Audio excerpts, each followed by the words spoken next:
सज्जनों ते मित्रों, मैं थोड़ा अपना वीर मतलब बशीर देश पंजाब यूट्यूब चैनल पर ते अज मैं थोड़े नाल गल करांगा कि थोड़े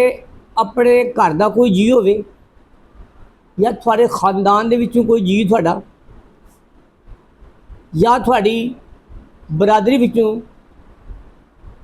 कोई थोड़ा जी पंजैती बन जाता वा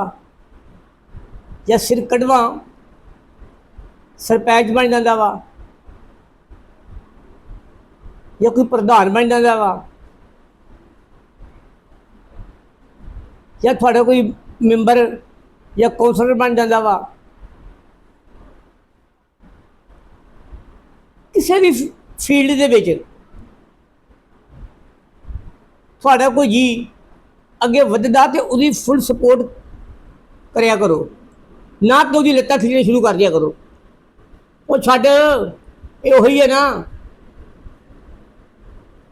अल्लाह दे बंदेओ, ये थोड़े वास्ते थोड़ी बरादरी वास्ते एक एजाज आ। कोई खेडां दा शोभा होवे, पढ़ाई दा शोभा होवे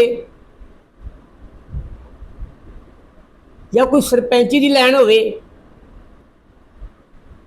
कोई भी थोड़ा जी जे अगे वधदा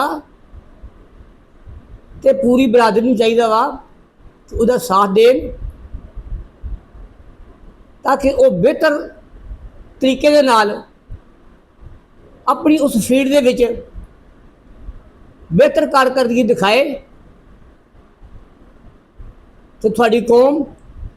थोड़ी बरादरी का नाम उच्चा करे।